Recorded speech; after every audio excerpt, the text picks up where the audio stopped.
Hello, we will be studying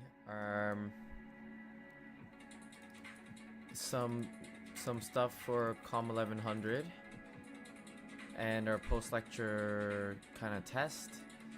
Do some trig integrals, go over the cover letter from the thing. Yeah, this notes thing, like these are like, honestly, these are like yellow. These I have to do, basically. And the ones I basically don't have to. This one I have to do, basically. Okay. Let's go through it.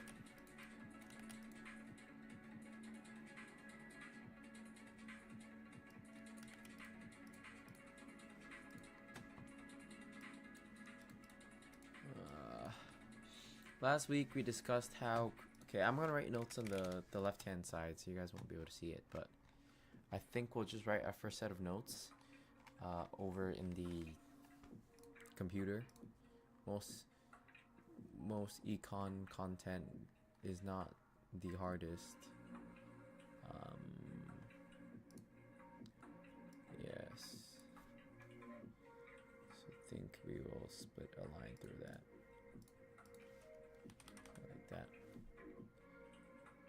Like that, and then we'll do another page on the right hand side for Com 1100 lecture notes. Okay, last week we discussed the crucial it is critical to understand the context in which a decision is made, and that markets form a very important part of the context for business decisions. This week we'll go in depth to learn how the tools of economics can be applied to better understand. Oh, I need a timer. Timer. Should be like 1 hour for the lecture. Alright? We'll apply core principles of economics, analyzing why markets exist and how fundamental market forces, supply and demand, shape what is produced, how, by whom, and who gets it. Along the way, we'll see how decisions about what and how to buy, sell, what to buy and sell influence demand and supply. This provides important insight into that was all let's put that on the bottom. Okay.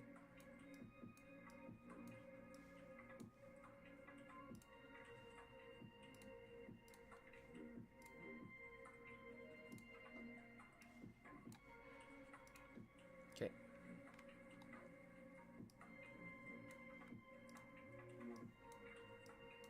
Okay. Next week we'll take a closer look at how businesses set prices, especially when we have some degree of market power or the ability to raise price without losing sales.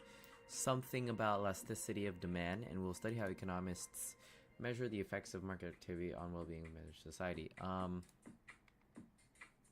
A bunch of yap, but what they're saying is supply and demand. So we started off with cost-benefit principle with opportunity cost. Now we're gonna move into supply demand. Supply demand markets. Yeah. To understand the market context and its impact in decision making, we'll introduce fundamental economic models.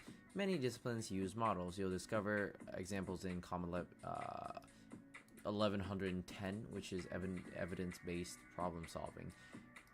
Because in this course we focus on economic models that help us understand the market context of business decisions, and it's useful. Bro, they keep yapping, bro. Shut the fuck up. How models aid decision making.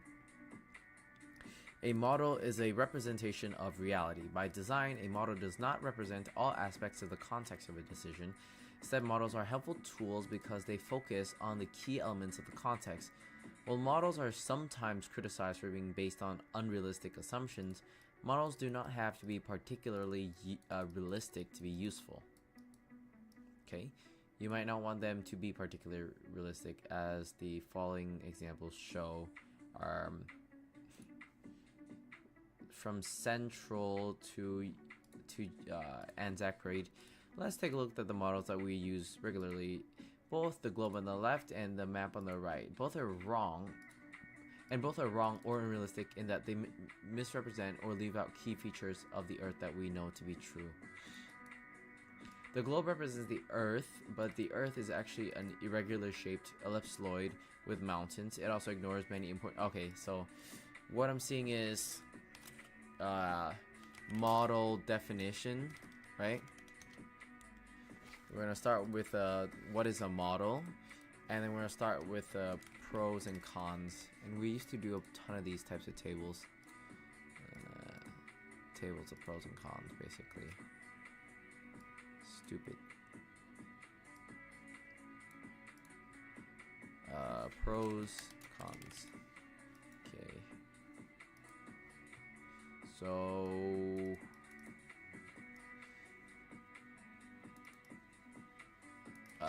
like assumptions that are not accounted for, usually very simple, meaning that assumptions of other variables are not accounted for, are not fully accounted for. However, despite these unrealistic assumptions, these models are useful because the map is useful for helping us from... Okay, they're useful because they simplify the world, ignoring details that are less relevant. Okay. So that's both a con and a pro, if you know what I mean.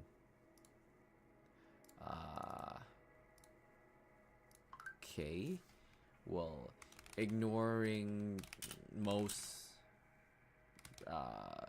irrelevant details and simplify into a concept rather than something basically to be able to generalize. And then we want some examples of this, which is the globe and the map, right? Like simplified to the point of a perfect sphere and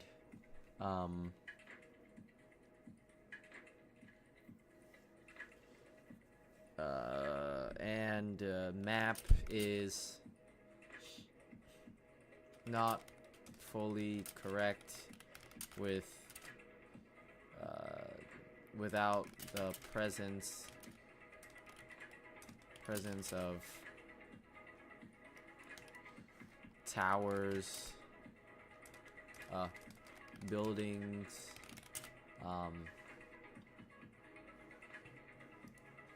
not fully accurate, but generalized, so that every time you need to go somewhere, you basically use the map so that you can gauge the approximate time to get to somewhere. Okay, so it's generalized. Economic models operate the same way. However, in contrast to physical and visual models, economic models are like stories. They have characters, motivation, setting, and a plot. The characters are individuals, in which we call agents. Economists generally model agents as having preferences, which determine what they want, and face constraints on time, money, or other resources, which determine what is possible. In the story analogy, preferences reflect the agent's motivations. Okay, so economic model consists of an agent, has an agent, sorry, is basically the same as a story, specifically with characters, motivations, setting, and a plot. Agents have some type of main preference or lack of preference for something.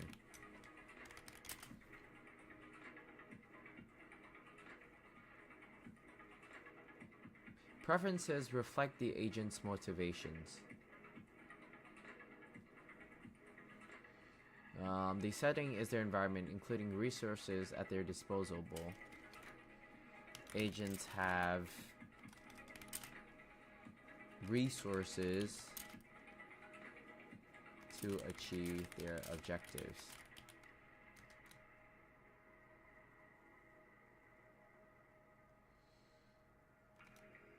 Then there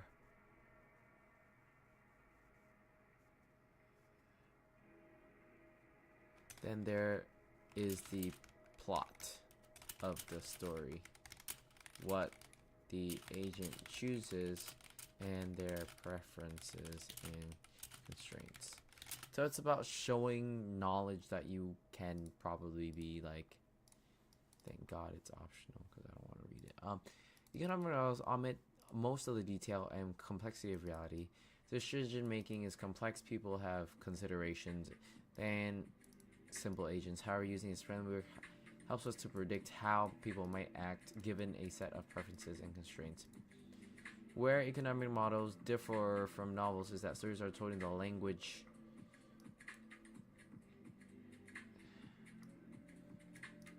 of logic and mathematics. This provides discipline, making sure that we do not mistakenly draw conclusions from the model that are not implied by assumptions. Economics express their models mathematically. You'll see that advanced maths is not required to understand and apply the core principles of economics.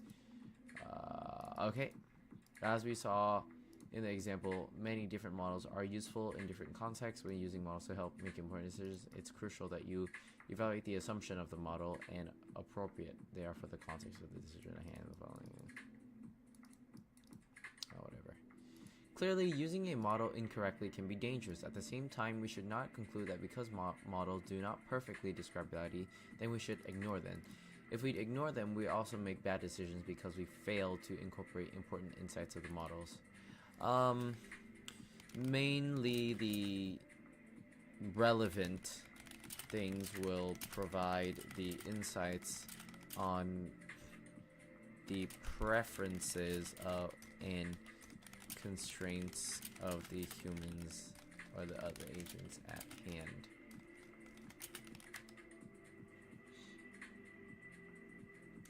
Doesn't perfectly describe reality.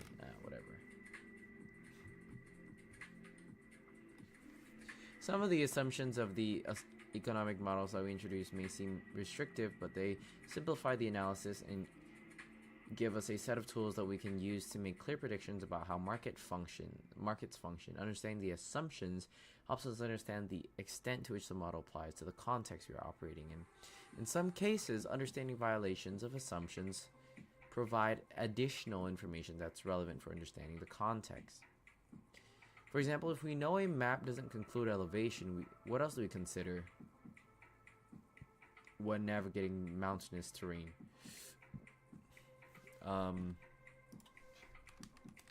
So what are they saying? Should be analyzing the restrictions of the assumption, the violations of our unrealistic assumptions.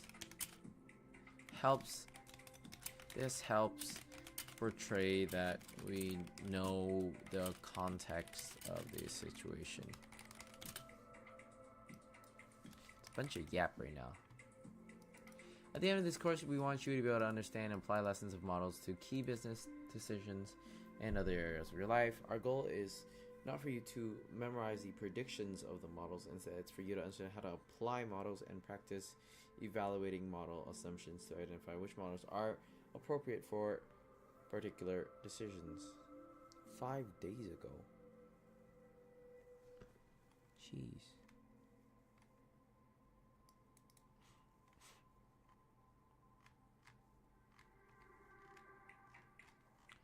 Let's see this. What example have you used to help you make a decision? What are key assumptions of the model that made it simple enough to be useful, but possibly unrealistic? How might someone misuse the model?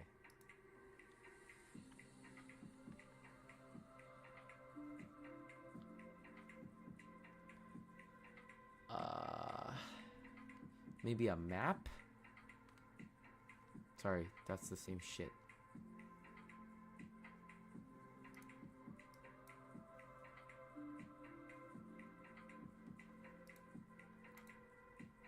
This is very cool.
What is a model that I have used?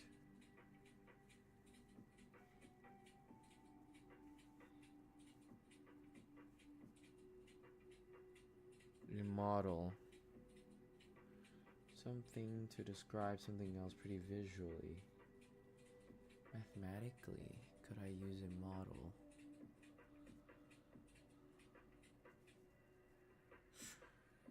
I could just write like diagrams, right? That's a model.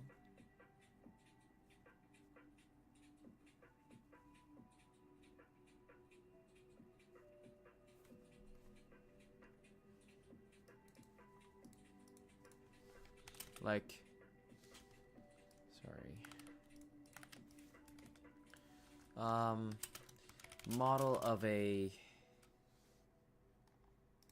Model of a quadratic equation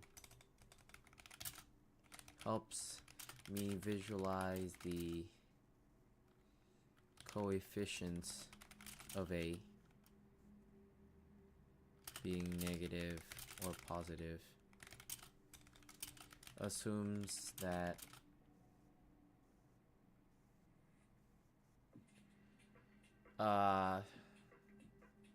I mean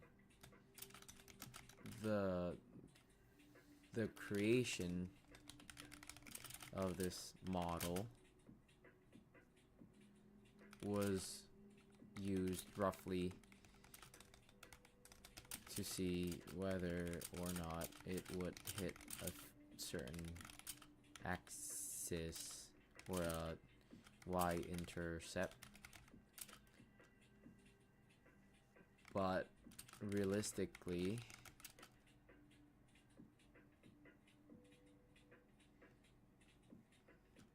the model should go into infinity. It was a quick sketch. Depends on the zooming or the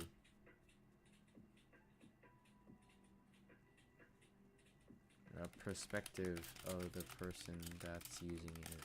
I don't know. What's another model? Budgeting tool. Cal AI is a good one. Using Cal AI vision models to guesstimate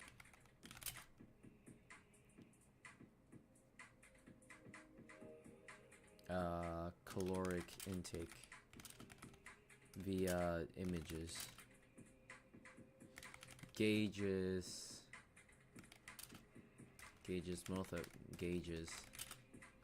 most of the things. Gauges most of the. What do you mean? Like, gauges most of the ingredients, but is not fully realistic. Doesn't account for the oil, the actual weight if we don't scale it, and the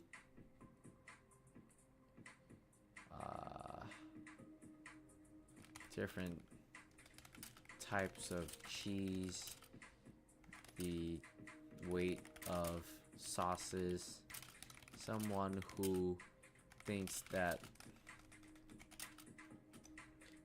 who relies on it as a place to store images of food and track food visually needs to also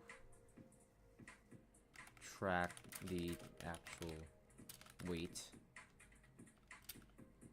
of raw or real materials and log it correctly to be able to actually lose weight. Okay? Understood what it was I was doing. I think I'll just copy. I was there to conduct it. Any fucking moron can wave his arms and keep people in tempo. I was there to push people beyond what's expected of them. I believe The that's fuck? an absolute necessity. There are no two words in the English language more harmful than good job. Scary, eh? Never say good job. Piece of shit.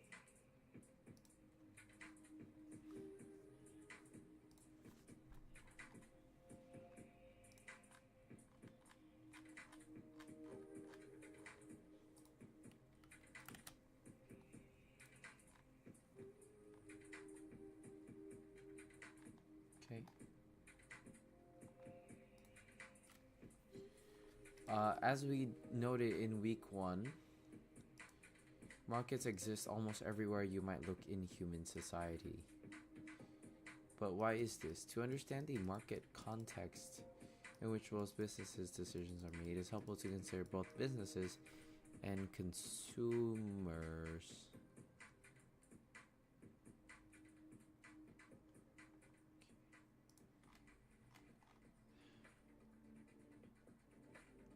Market context, marketing. Okay. How do I do this correctly?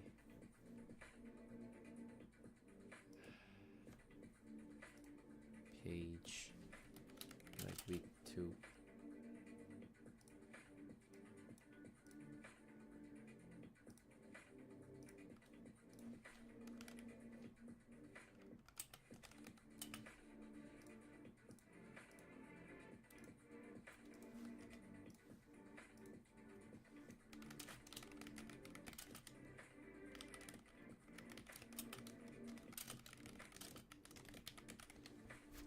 Okay. As we noted, markets exist almost everywhere you might look in human society. To understand market context in which most businesses' decisions are made, it's helpful to consider businesses and consumers we get most of the goods and services that they use by purchasing in markets rather than producing them for themselves. We've already introduced the economic principles that we need to answer this question in week 1. The cost-benefit principle and the opportunity cost principle. We've applied these principles to see how sellers and buyers benefit from engaging in markets. But why is the orange vendor of the business selling oranges in the first place? And why doesn't the buyer just grow his own oranges? Well, to help answer these questions, the following video develops the first economic model of the course, a model consisting of 2 people who can engage in 2 activities. The video introduced two key terms: someone who is said to have an absolute advantage in an activity if they can perform the activity with fewer resources than someone else, and someone that is said to have a comparative advantage if their opportunity cost of performing the activity is lower than somebody else's.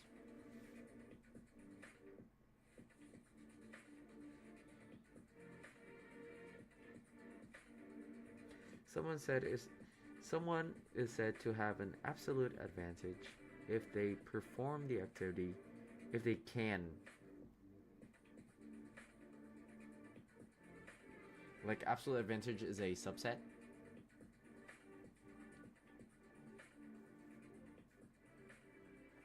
Opportunity cost is the next best thing. Okay, let's do this.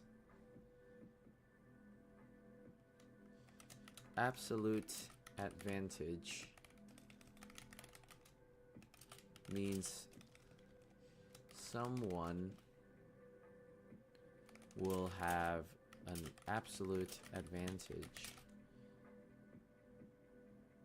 in an activity, like a choice, if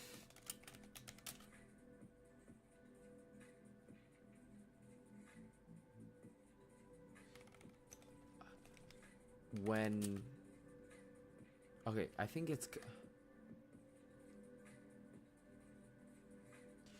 will have an absolute advantage in an activity or choice when it takes them fewer resources than someone else. So it's both a comparison.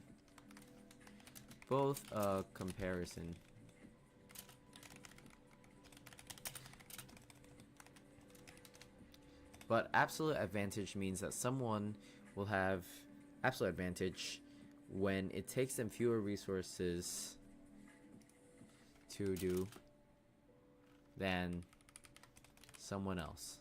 So you're comparing, like, that guy has an absolute advantage in creating oranges because it costs him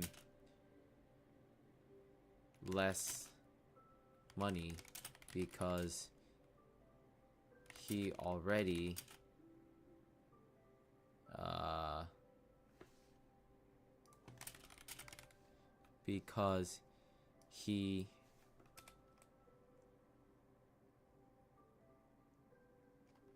since he doesn't work a job.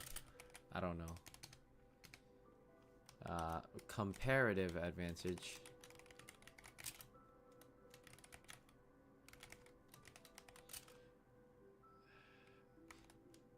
someone will have a comparative advantage to someone else if their opportunity cost is lower than that person. That guy already chose to do something else, but the next best thing that he could do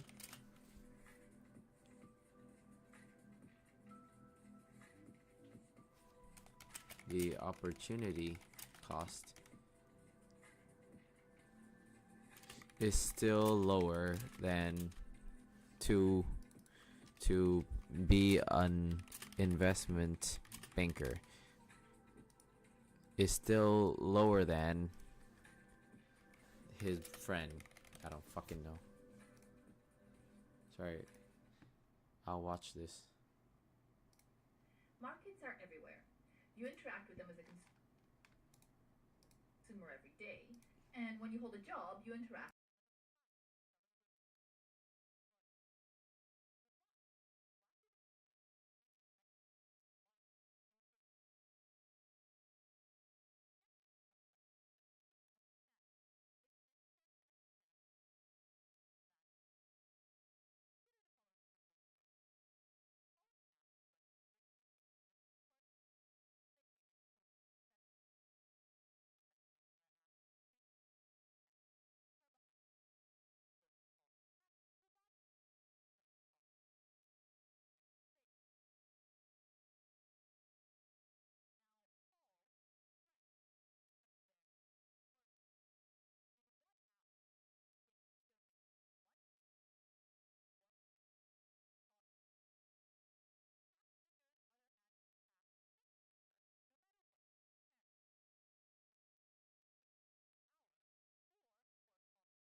This probably means that um Cassie should probably make more coffees, and Paul should probably make more pastries.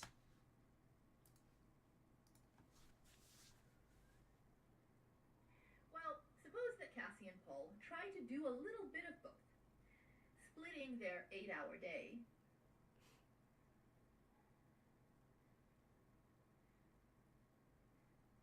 evenly between coffee and pastry making. And suppose they can sell each coffee and each pastry for $10 to their customers.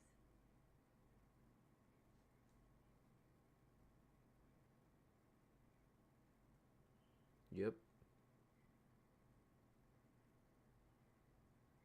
Spending 4 hours on each activity, Paul can make 4 coffees and 4 pastries. Could Paul make any more? Probably. Um,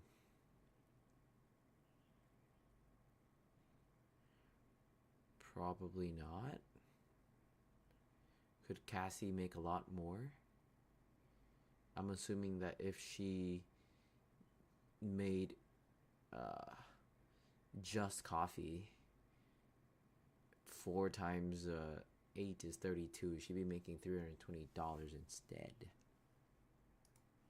Giving him revenues of $80.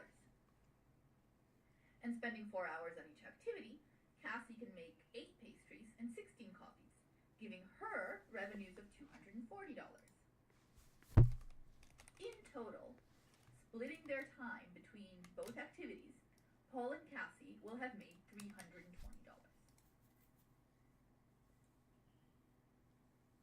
Now, what if instead of trying to do a little of everything, Paul and Cassie specialize in what they have a comparative advantage in? That is to say, Paul only makes pastries and Cassie only makes coffee. In that case, Paul could make 8 pastries per day, giving him once again $80 in revenue. Remember, we're saying that both of these can be sold for $10. While Cassie could make 32 coffees per day, giving her revenues of $320.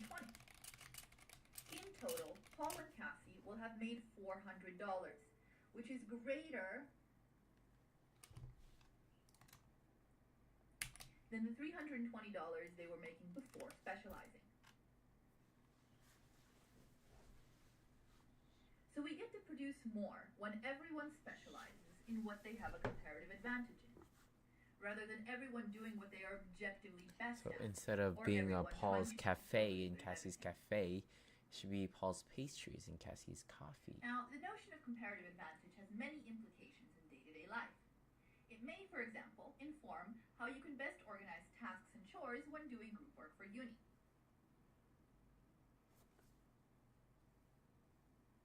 Okay. But it also has important implications for business decision making. Okay. In some cases, comparative advantage informs whether businesses should merge or vertically integrate. For example, Paul and Cassie, once they've decided to specialize, may as well consider merging to allow their customers the convenience of only paying one bill. But Okay. there are broader implications as well. Comparative advantage favors specialization, which in turn favors trade. If you think about it, you don't produce all the food you eat, all the clothes you wear, and all the furniture you sit on. You most likely don't build the house you live in, or mine and burn coal to generate your own electricity, or boil tree bark to make your own aspirin. You likely pay money to someone else to do each of these things for you, participating in all of these markets as a consumer.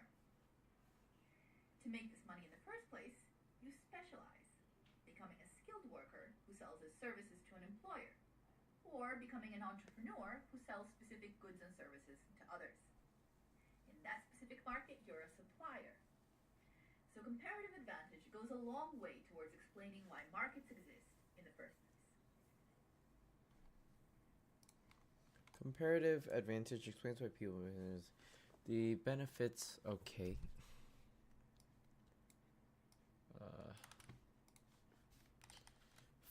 final verdict. If you have a comparative advantage and you could maximize it, you should specialize in it. That's why businesses probably are better off being good at one thing, selling one thing, having one big offer, and maximizing their comparative advantage. The benefits from exchange occur because it allows products and services to be produced at the lowest opportunity cost. Valid, very valid. A table helps.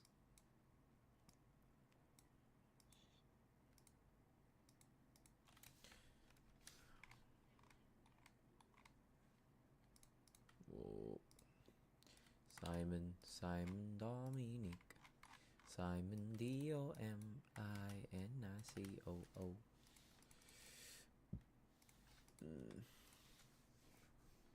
What are the pros of comparative advantage?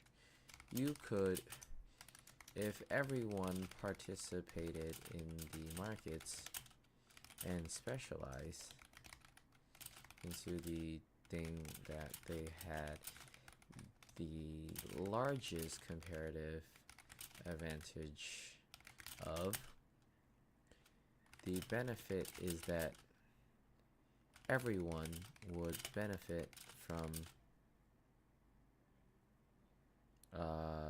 buying things at the lowest opportunity cost.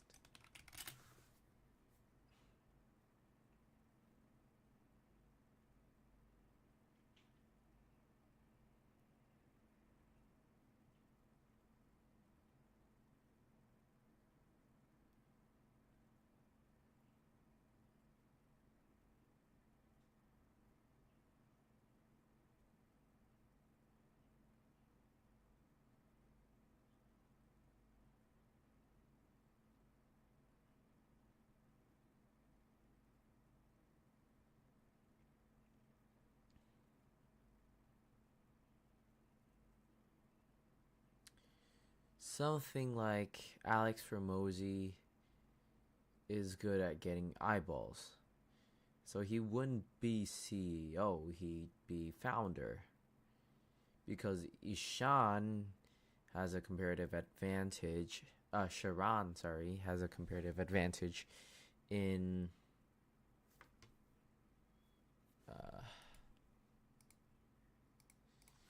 Sharon, Alex Ramosi, and Layla Ramosi.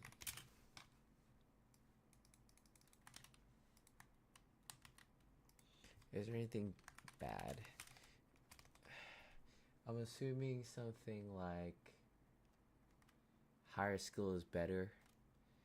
Cons of comparative advantages in econ. Over specialization risk and stagnant growth.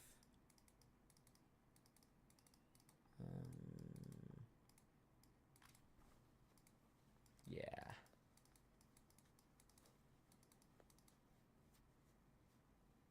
Okay. So growing income gap due to different weighted skilled labor.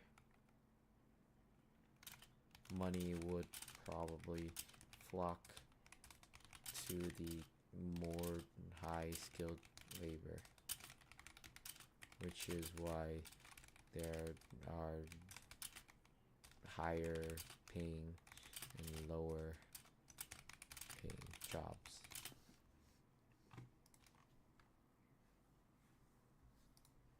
Okay, consumer demand. Alrighty. Text page.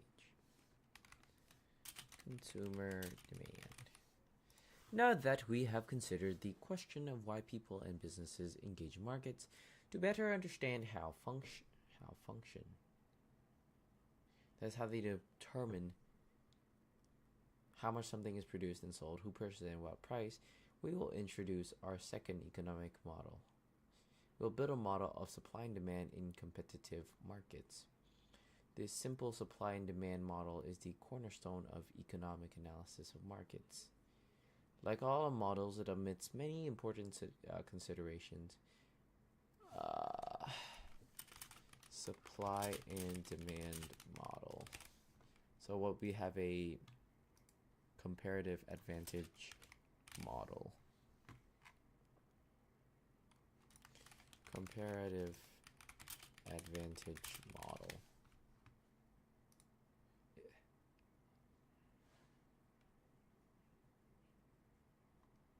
Is it like a table?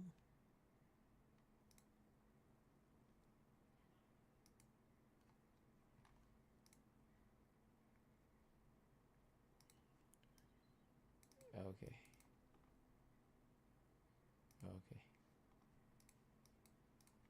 Okay, so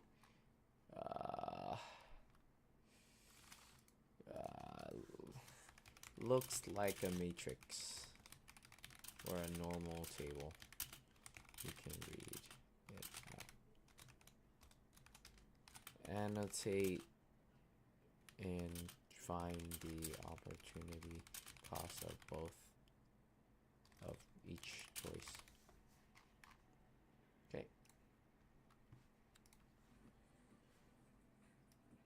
Okay, supply demand model.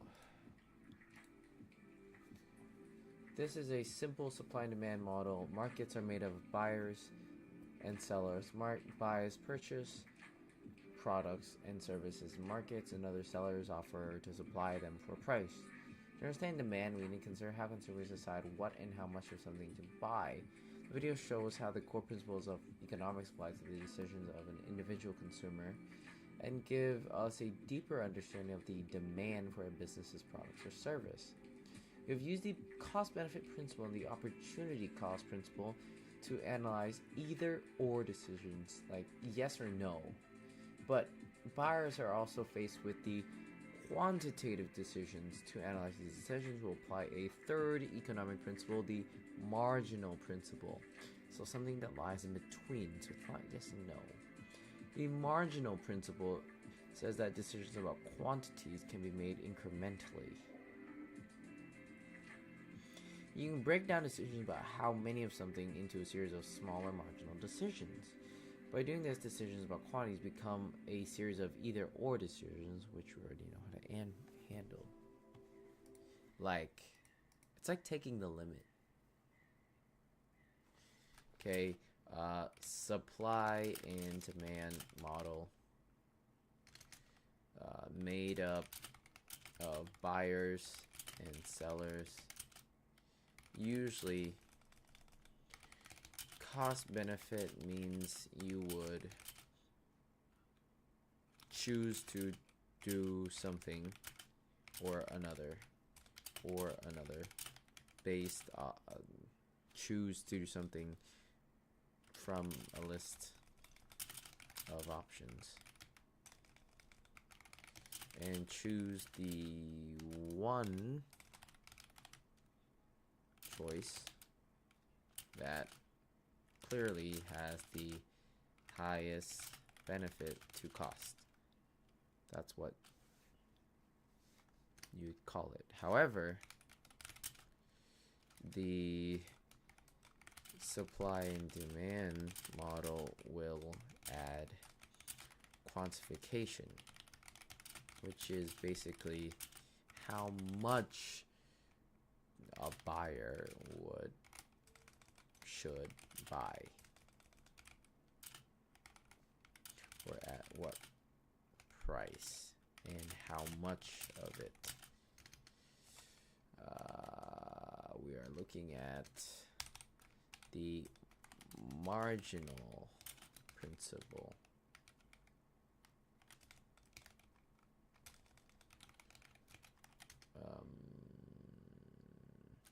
you can make decisions about quantities incrementally by basically breaking them down into smaller yes no questions, and will still based off of the cost benefit principle. So we've got cost benefit principle right here, and in the cost benefit principle you've got inside the cost, actually it's sunk cost and opportunity cost, and the marginal principle is some type of extension of the cost benefit principle, in which you would just use the cost benefit principle like more times. So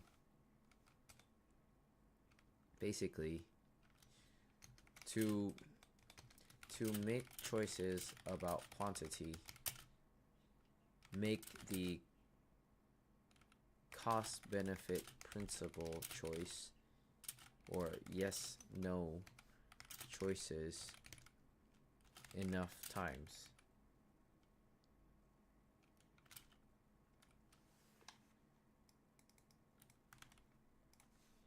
Okay. By following the marginal principle, you should be doing more. You should do more something when the extra benefit of doing it exceeds the extra cost.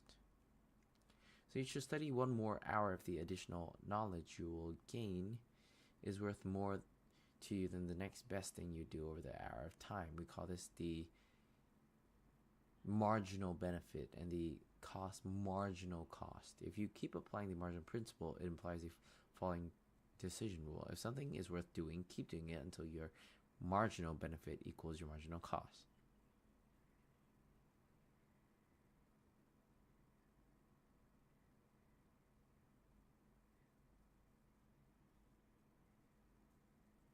Okay?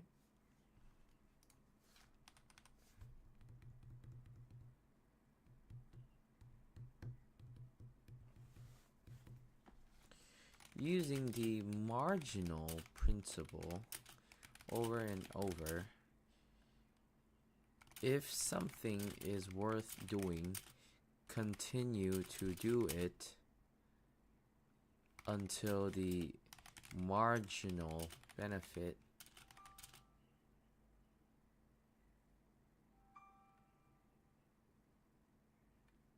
equals the marginal cost.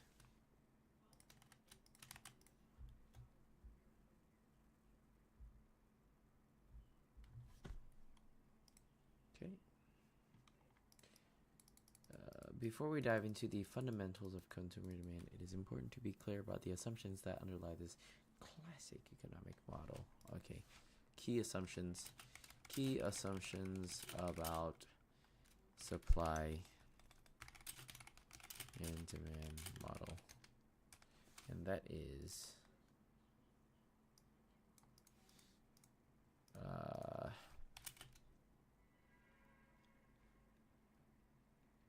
the consumer is a price taker, which means they cannot influence the price in the market. Basically, an oversimplification and fixing the price to fit the constraints of the model. Second, the consumer will apply the economic principles of marginal principle, which is, if you want to quantify something, you just do, if there's marginal benefit,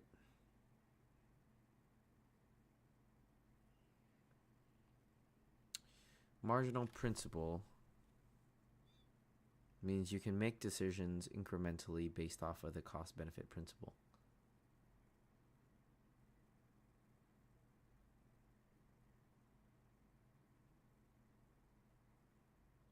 Marginal principle talks about numbers. Okay, that's better. Marginal principle.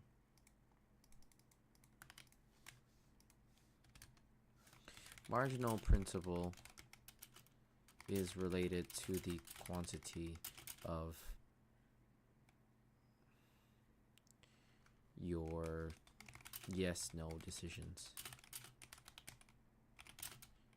Just break it up and continue to do more yes/nos. Yes and no's. No, based off of your cost-benefit principle. This means that the marginal principle is made up of incremental yes/no questions. Okay.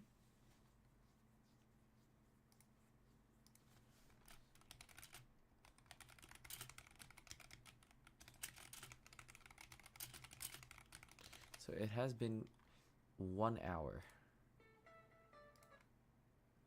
I think we will set the timer to about 10-ish minutes. Try to finish this video and then I'll take like another 5-minute break.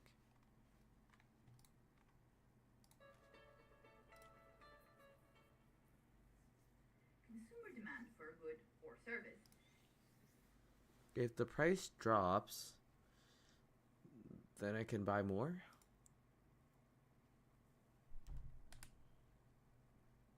Is the relationship between the price of that good and the quantity of it that consumers want to buy. To understand this more deeply, let's look at a very specific example. We're going to start by looking at a specific consumer, let's call him Joe, and his demand for banana bread. Now, remember that we are studying this idealized world called a perfect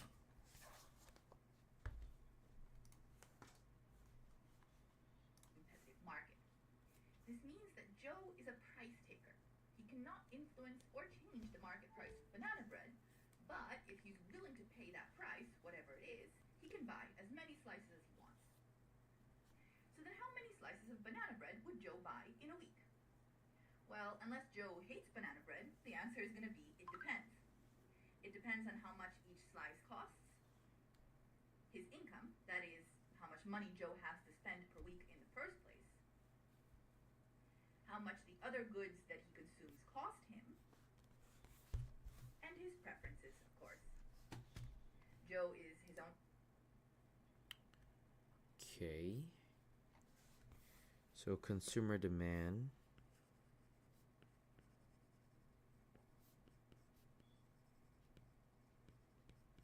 is based off of if he likes it.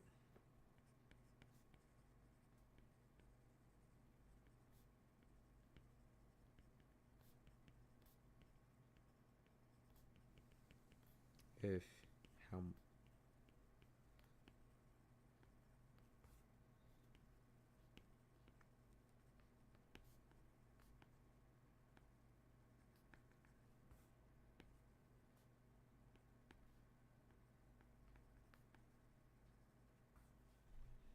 In person, this means that Joe is a price taker. He cannot influence or change the market price of banana bread, but if he's willing to pay that price, whatever it is, he can buy as many slices as he wants. So then how... in a perfect world, in a perfect setting, a price taker just buys it at face value, cannot change the decision, and they can buy it as many times as possible without the constraint of this inventory.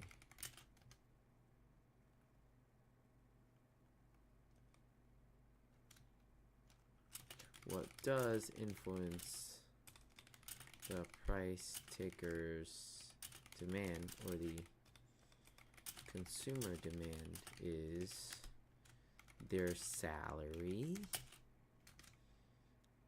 the expected, like, their quantified liking value, the price they are willing to pay for the good slash service at hand.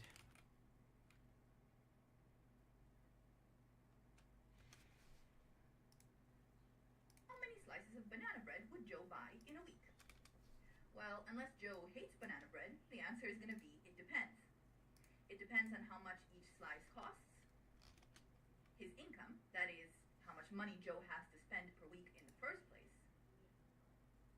how much the other goods that he consumes cost him, and his preferences, of course. Joe is his own person, and even facing the same prices and having the same income as someone else, he may not want to buy the same amount of banana bread as that other person. Alright, now, when we construct a demand curve, we're interested in how the quantity demanded changes with the price of the good. In this case, the price of banana bread. So let's do that for Joe. Suppose Joe is administered a truth serum and given the following chart to fill out. That is, he will honestly state the maximum price that he'd pay to obtain the first slice of banana bread per week, then the maximum price he'd pay to obtain the second slice once he's already eaten the first, and so on. So Joe's done filling out the chart, and this is what he's given us. These maximum prices, by the way, are also known as Joe's reservation prices. There are two important things to notice here. First, what does it mean that Joe is willing to pay up to $4 for the first slice of banana bread every week? Well, it means that if the price is anywhere above that, he wouldn't be willing to get the first slice. But if the price is $4 or less, he'd be willing to get the first slice. So $4 is what he values that first slice at. Having that first slice is as good for Joe as having $4 in his pocket to spend on other things. He values the second slice at $3. Getting that second slice on top of the first is as valuable to Joe as having $3 in his pocket. So these reservation prices measure Joe's marginal benefit of that next slice of banana bread. The second important thing to notice here is that Joe's reservation prices are decreasing as the number of slices grows. Why is that happening? Well, think about the first slice. Joe likes banana bread.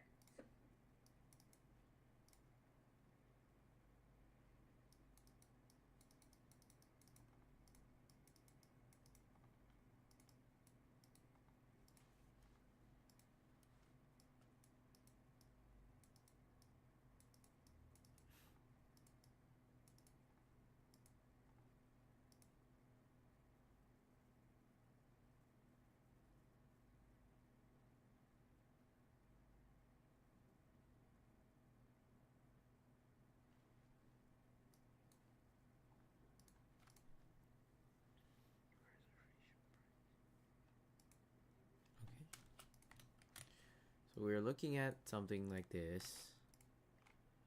Okay. Looking at this graph, we want to understand that the more he buys,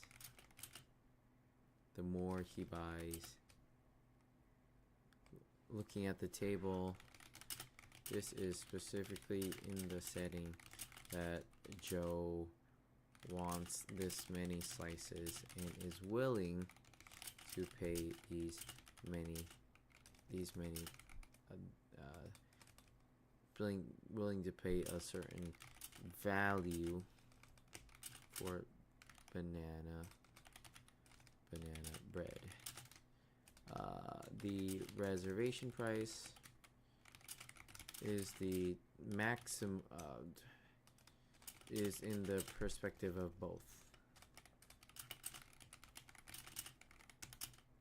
which is the maximum number of price that a person would buy something for, and the minimum price that a seller would sell something for. For Joe, his reservation price when he eats the first piece once a week is $4.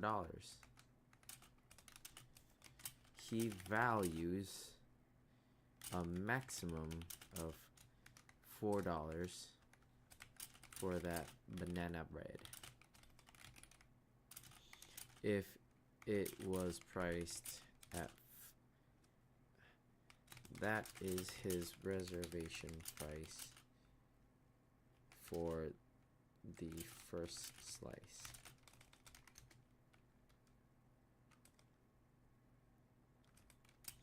If he were, if the price was $5,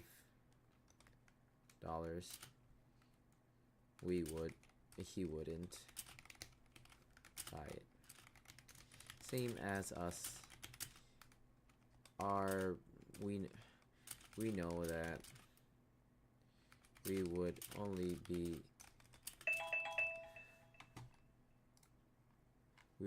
be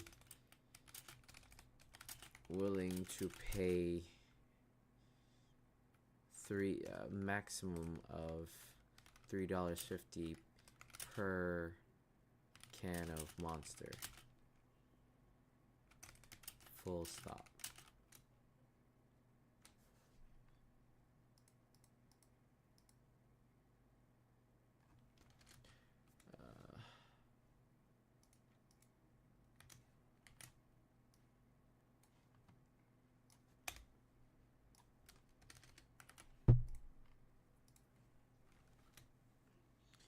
As he eats more, the likelihood that he wants it or demands it would probably drop. Or in this case, in this situation, absolutely will drop. He values eating the second slice at $3. Since he probably has secured his sweet tooth. Apply this logic down. But officially say that he values the marginal benefit of eating the piece of banana bread at those prices.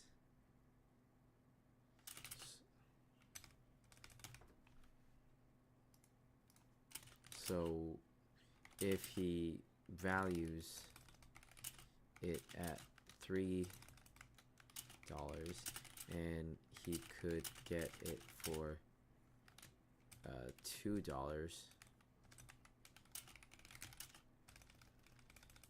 that's a marginal benefit of $1.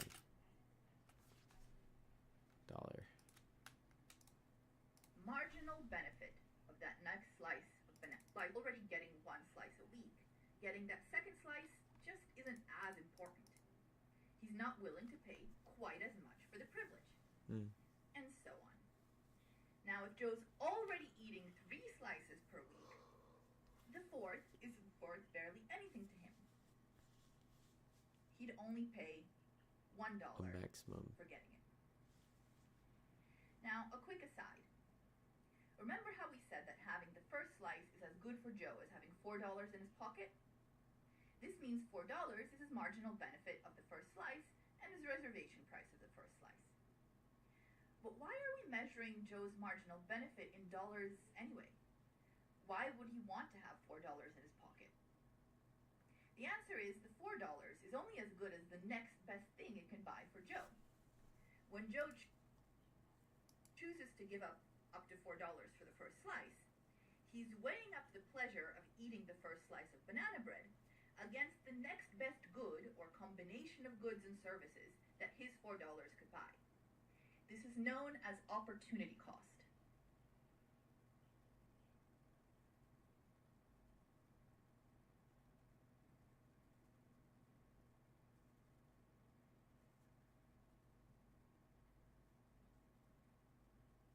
We can plot Joe's reservation prices on a graph. Okay. Is also opportunity cost. If he values buying the banana at the banana bread at $4 a pop for once a week, he is actively comparing that against something else with kind of the same value. He would be willing to put up his $4 for the slice of banana bread. And he's comparing that with the next best thing that he could get for $4. For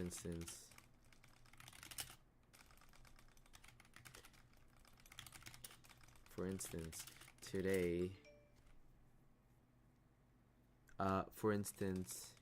Jaden, you make your choices based off of caloric deficits and protein intake.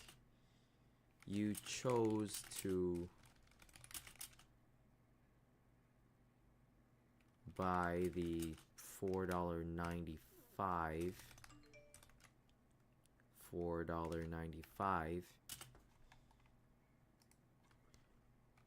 for protein bar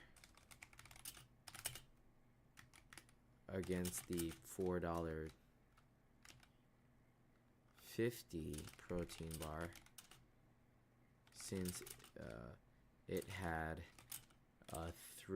4 extra grams of protein in it. You are weighing the $4.95 against the $4.50 option, and you're like, I would probably pay 45 more cents to get 3 more grams of protein, 4 more G's of protein in it. $4.95 divided by 14. $4.50 by 11. 40 and 40 G's of protein. If you divided each gram of protein into the bar, each gram is worth 40 cents. So you think that the benefit of buying the $4.95 is actually like $1.20 more.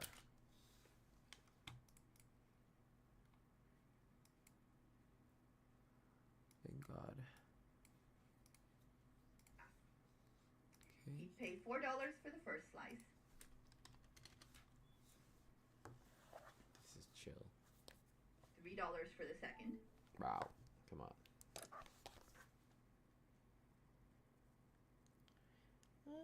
And so on. $2 for the third one, and $1 for the fourth one.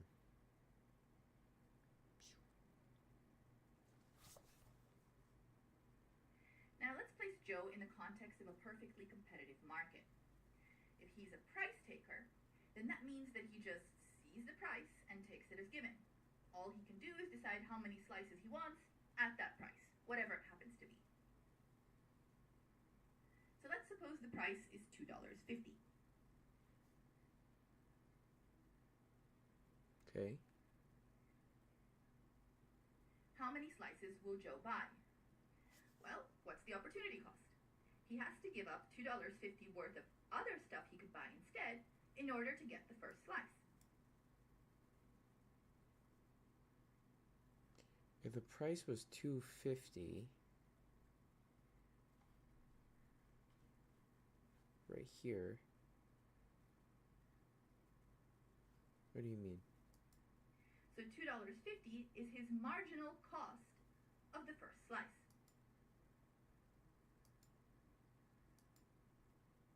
Okay. And since he values it at $4, he'd probably spend it, or these are all the marginal benefit or the reservation prices. So does that mean he would only buy somewhere in the neighborhood of like 1.5 bars? But the marginal benefit of the first slice is $4. So the marginal benefit exceeds the marginal cost. Yeah. Joe would buy the first slice. Okay, he would buy the second What about the slice. second? That will cost another $2.50. That's the marginal cost of the second slice. But the marginal benefit of the second slice is $3. So Joe would buy the second as well. Yeah. What about the third? The marginal cost is again $2.50, while the marginal benefit is only $2. So Joe would be willing to give up $2 worth of other goods and services for the third slice, but the price is such that he'd have to give up $2.50 worth. Joe would therefore not buy the third slice. Using cost-benefit or that principle. third slice, Sure. the marginal cost for him is greater than his marginal benefit. Same for the fourth. We can repeat this procedure, which relies on the cost-benefit principle, for any price we'd like, and use this plot, therefore, to determine how many slices Joe would buy. What this means is that this graph of Joe's reservation prices that we've created is Joe's demand curve. It shows us how many slices he'd buy at every possible price. Now, what if Joe was asked his reservation prices not by slice of banana bread, but by, let's say, milligram of banana bread? Then the plot of his reservation prices would look Would be more a like line. this. Yeah.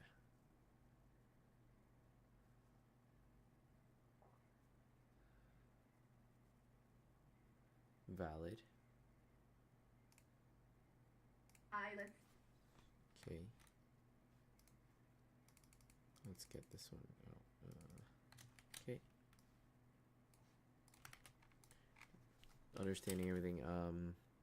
Marginal cost for each slice of banana bread is $4.50. Is $2.50. Each slice is plotted, not each gram, or yeah, it's not continuous. But he'd buy the first two since his valuation of the first slice is maximum $4. So using CB principle, he still has a benefit, so he'd eat it. Same for the second. The third one he values at $2. So and the price of the banana bread is $2.50. Using CB principle, he values it less, and the cost is larger, so he wouldn't buy it. So I think we'll be create a banana. Now you might object, And the smaller is the unit in which the good can be bought, the more smooth the demand curve will look. Now you might object that it's not realistic to buy milligrams of banana bread.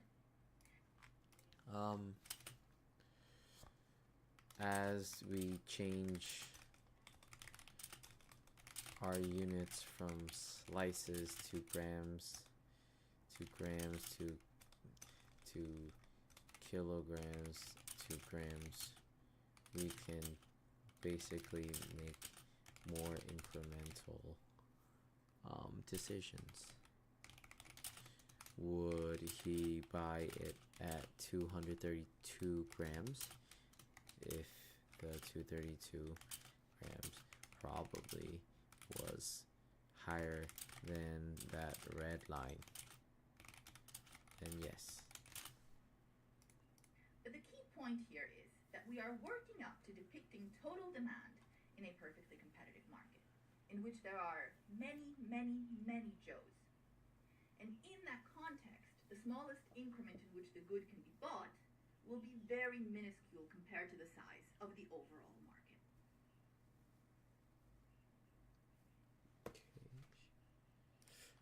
Okay. First hour basically is done. I'm going to cancel everything here. Give myself my 5 minutes.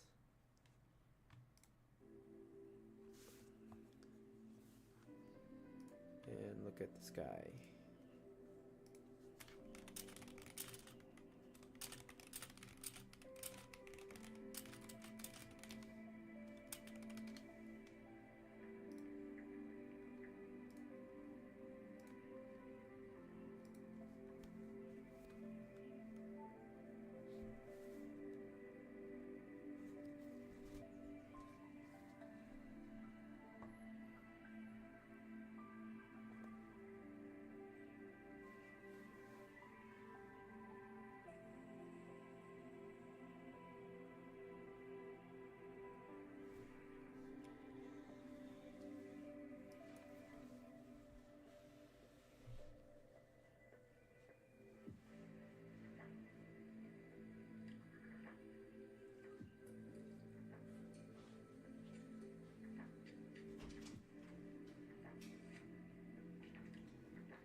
Alrighty.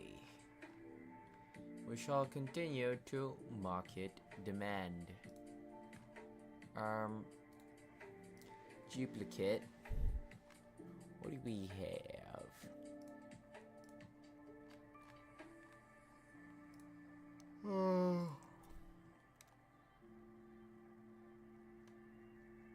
Yeah. Cover letter guide. And you know what was good? It's like networking guide.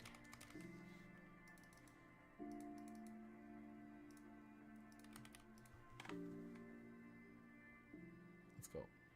You know what touched my heart? Yes, sir. Every measure. We better fucking hope your memory doesn't fail you. And I hope you're playing a whole lot better than you did last month in rehearsal. Because I do not intend to start losing now. Get your sticks, get your fucking ass on stage. On stage!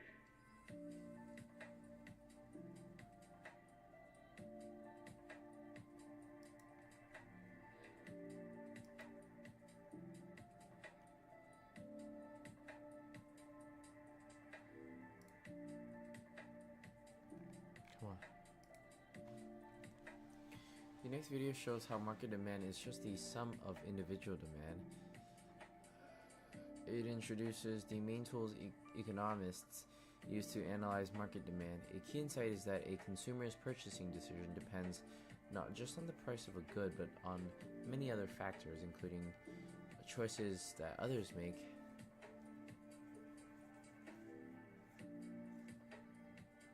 Okay. Changes in... okay.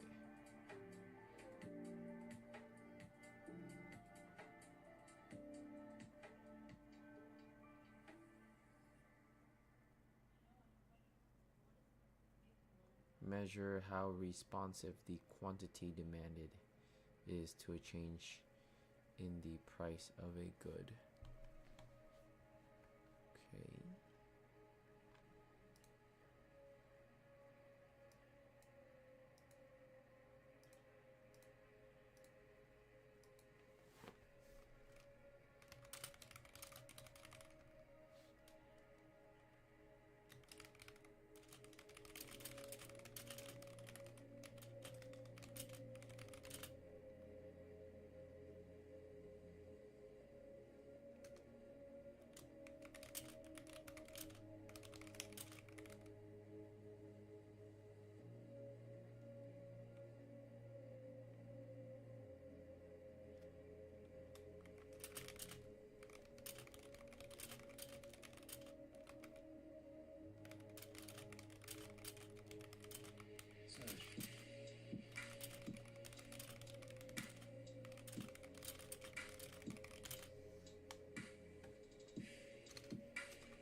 The less elastic, the less pullable.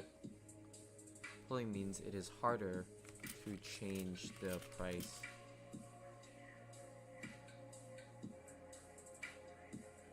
of the product. The more elastic probably means that they want the product more and would have a larger range in which they would buy it. Cigarettes.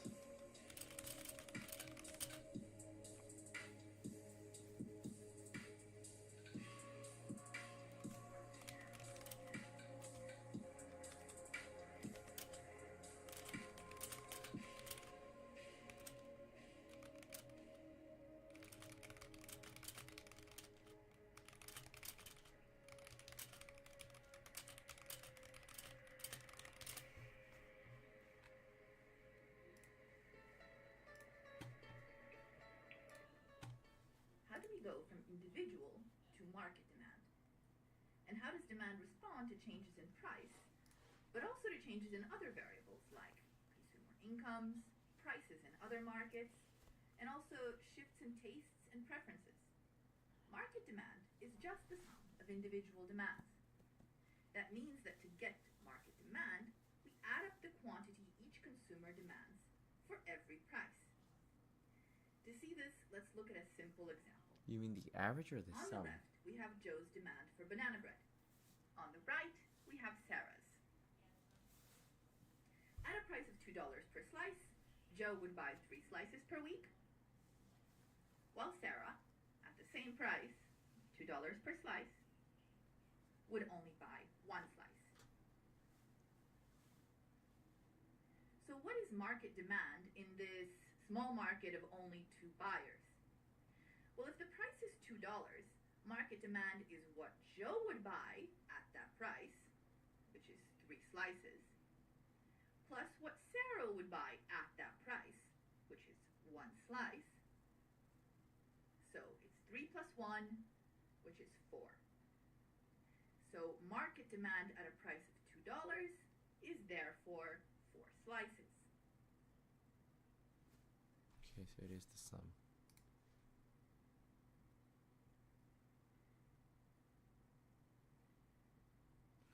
Why wouldn't the line be like here?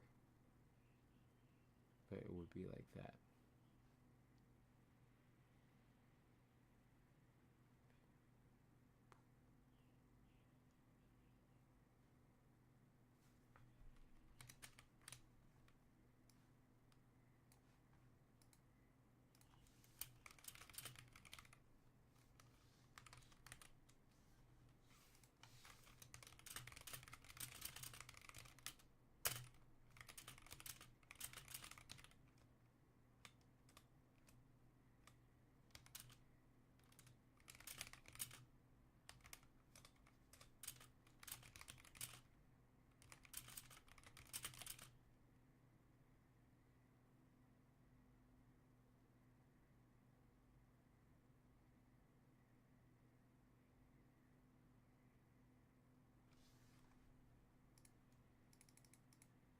Well, if the price is $2, market demand is what Joe would buy at that price, which is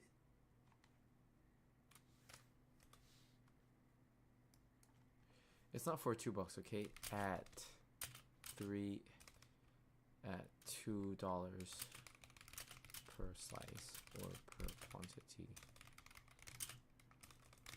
And Sarah would buy at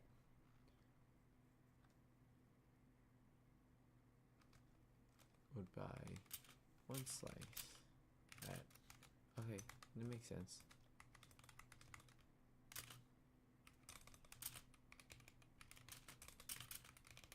That means the market in total wants a total of 4 slices if priced at $2 per slice. 3 slices, plus what Sarah would buy at that price, which is 1 slice. Okay. So it's 3 plus 1, which is 4. So market demand at a price of $2 is therefore 4 slices. Okay. To get the entire market demand curve, we have to add quantities at all prices, not just at the specific For price sure. of $2. And if we do that, this is what we get. Okay, so you're just plotting it. As we can see, at prices between $5 and $3, it's only Joe that's willing to buy. So the market demand curve is just Joe's demand curve.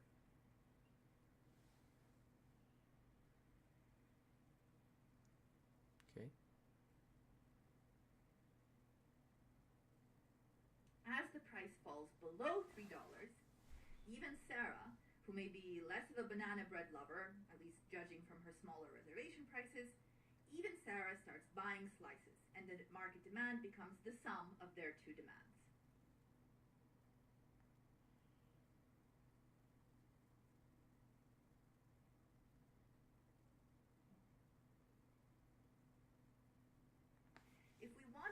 up demands across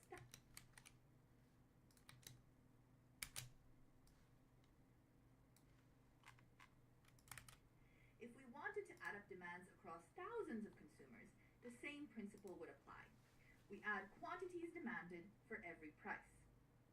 And although from now on we'll mostly focus on market demand rather than individual demand, this exercise of adding Joe and Sarah's demands forces us to keep in the back of our minds some important details. Suppose the price of banana bread falls from $4 to $2. That's $4. That's $2. Okay. Quantity demanded in that case will go up. Yeah.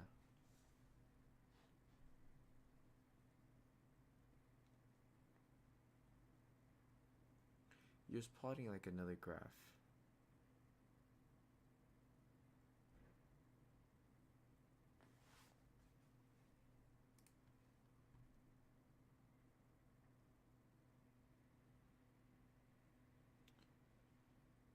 Like you'd go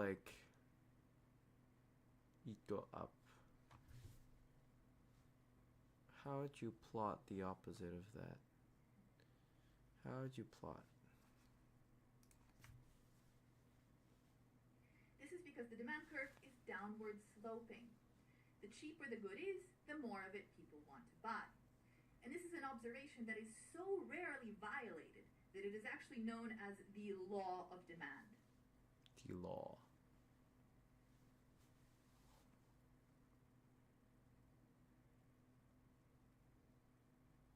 And it's not just for banana bread, but in general. Okay. Law of demand. If the price of anything drops, usually the law of demand says that the demand will increase. For most goods. The important detail that is useful to remember is that there's two channels through which quantity demanded has gone up in this case, in response to this drop in price. One channel is that Joe starts to demand more banana bread at the new lower price. Okay. The other channel is that Sarah, who doesn't have as much demand for banana bread and who wasn't buying any of it before, when the price was $4, now that the price is $2, Sarah starts to buy some. Let's look at this graph. It's at $2. Okay.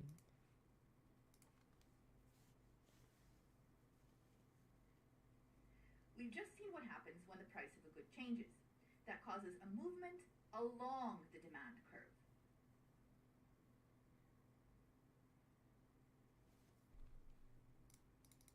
If the price is $2, Sarah starts to buy some.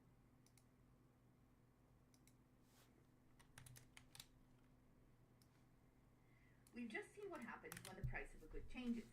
That causes a movement along the demand curve.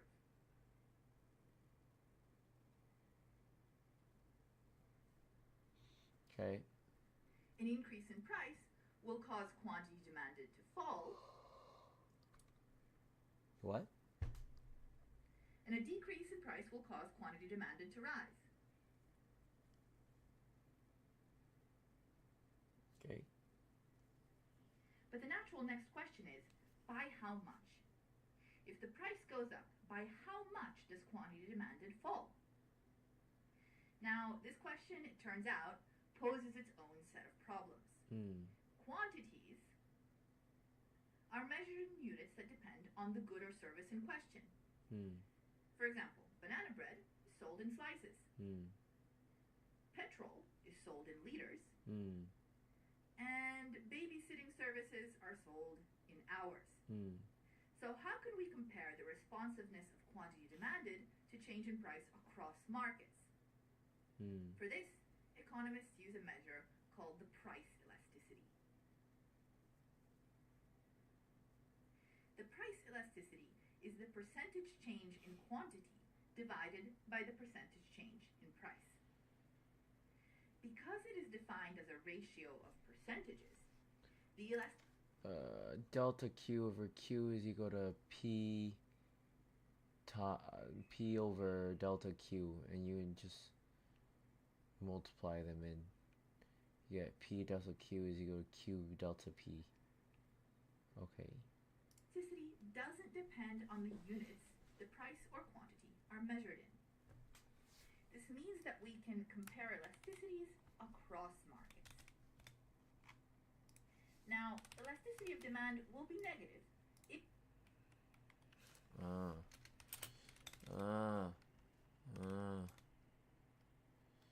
Since most prices of goods or services are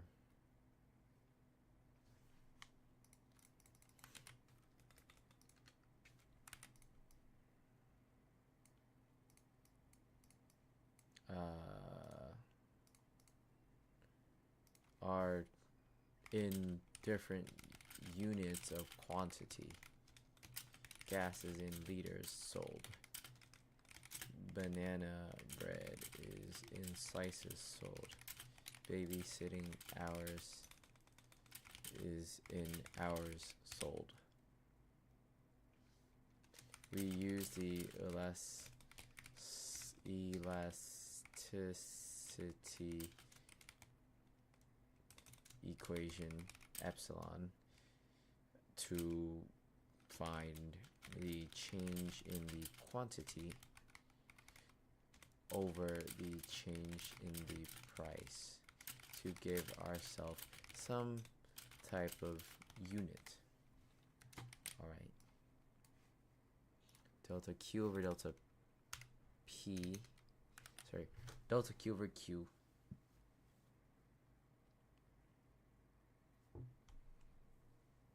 So it's usually like some percentage, or percentage over percentage.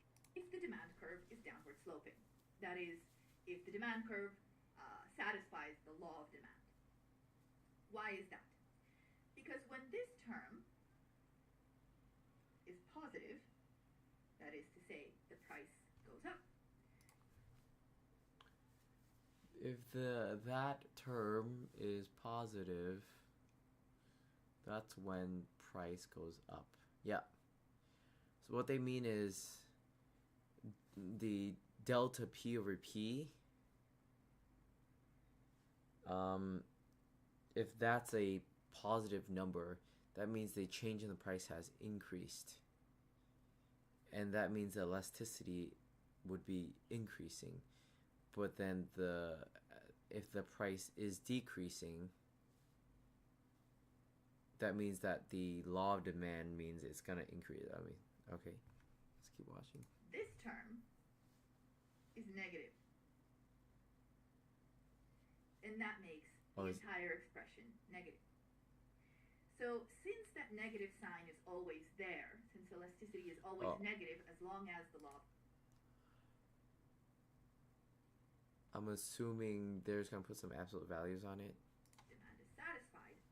We often drop that negative sign by taking the absolute value of the elasticity. Okay.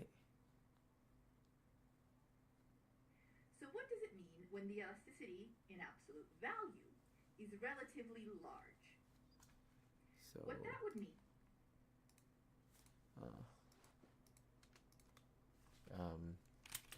Since elasticity is always a negative number because the change in either variables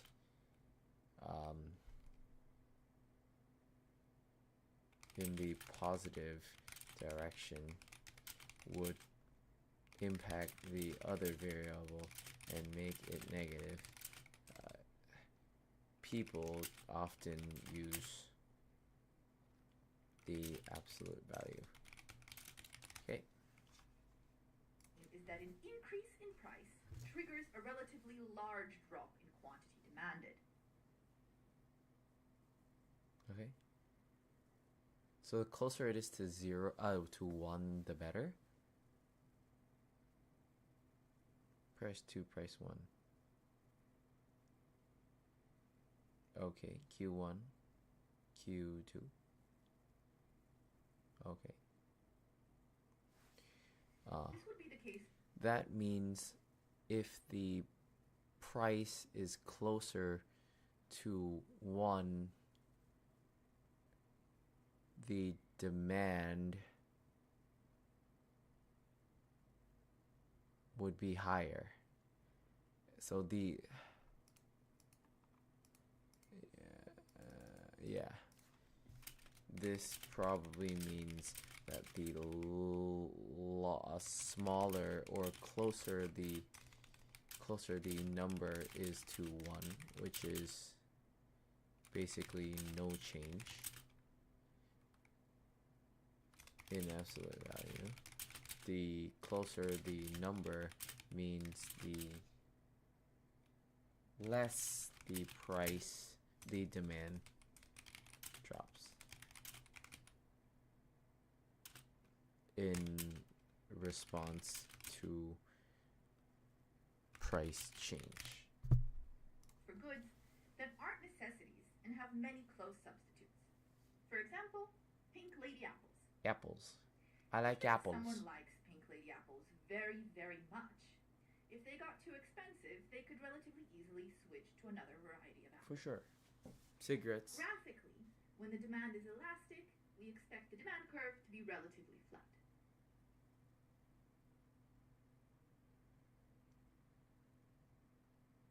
And a small elasticity in absolute value means that an increase in price triggers a relatively small drop in quantity demanded.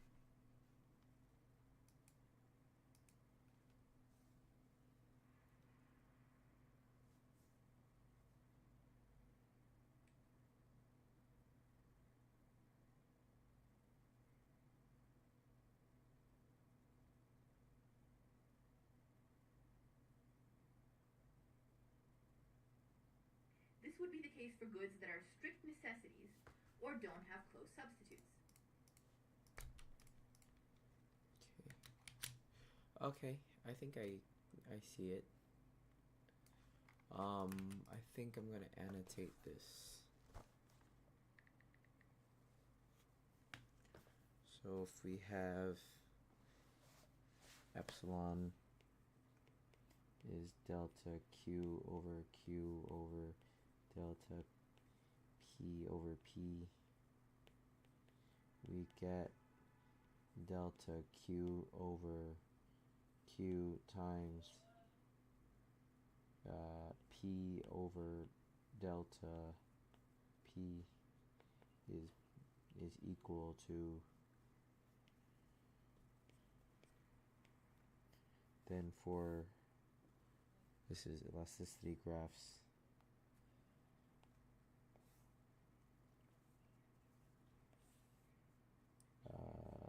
like that.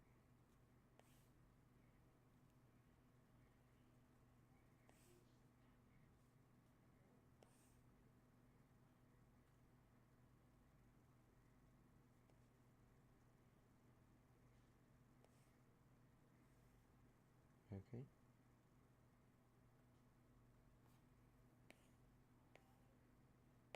This means that epsilon is high.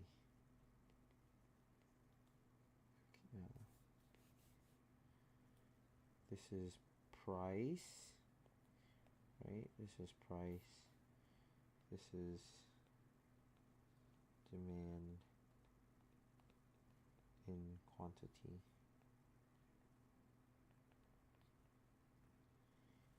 Is P2. And then this here is the price change. And right,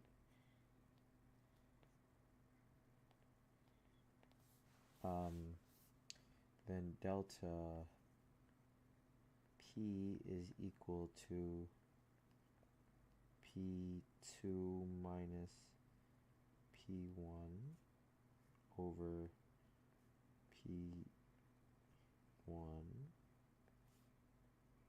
right? And we'd have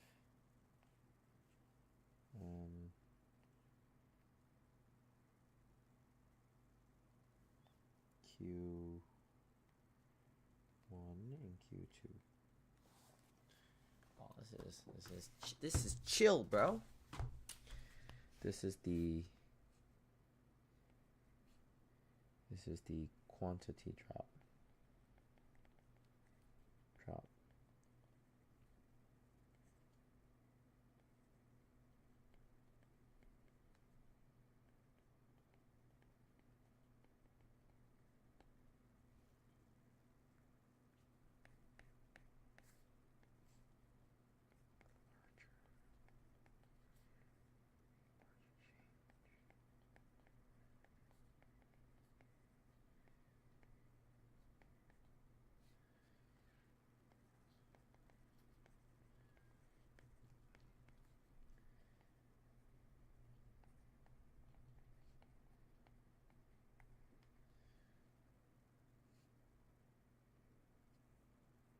The fuck?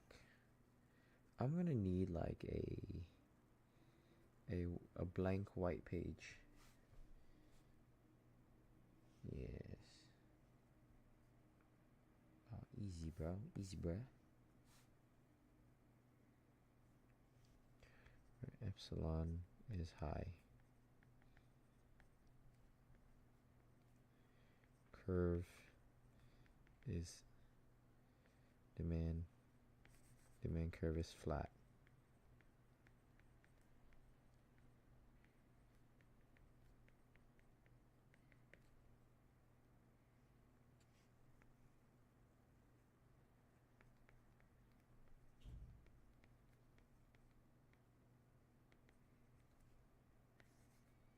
I can't write necessity.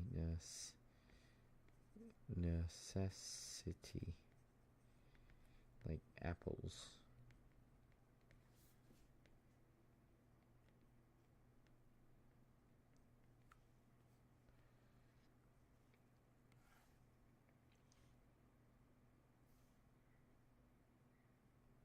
Okay. And then what we are going to do is we're just going to draw a much steeper graph. Like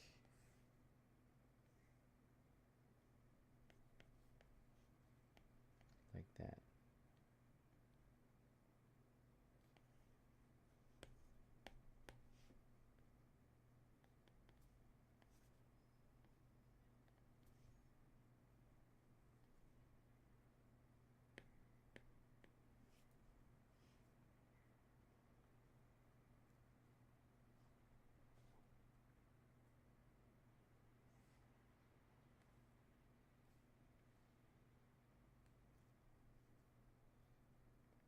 Okay,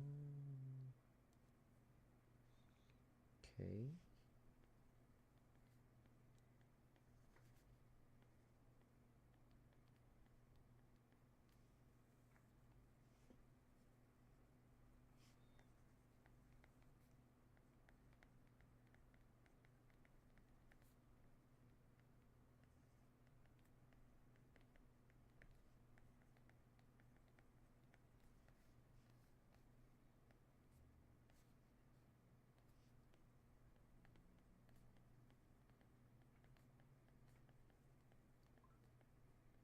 Okay. I think we'll make this like a screenshot.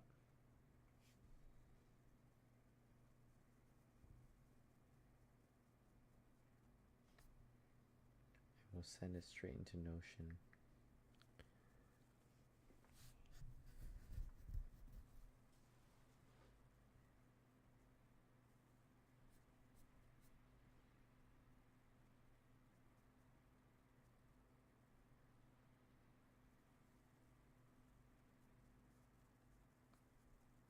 Hell no.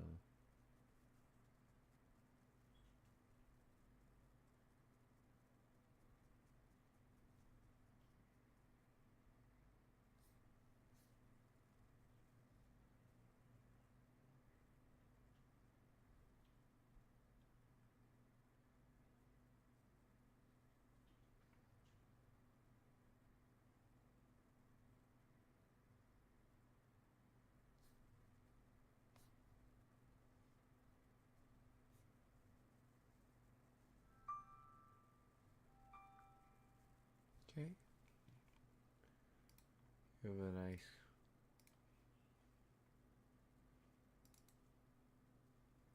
And a small elasticity in absolute value means that an increase in price triggers a relatively small drop in quantity demanded.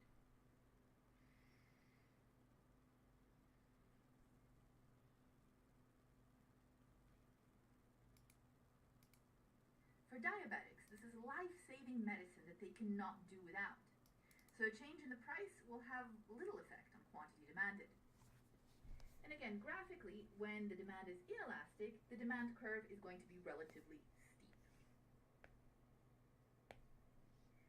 So we've studied in depth how quantity demanded responds to changes in price, with price changes triggering movements along the demand curve. But what if one of these other variables that determines demand changes? Remember, quantity demanded may also depend on preferences, income, and the prices of other goods. Oh my god, you scared me. Hello. Hi. I am learning about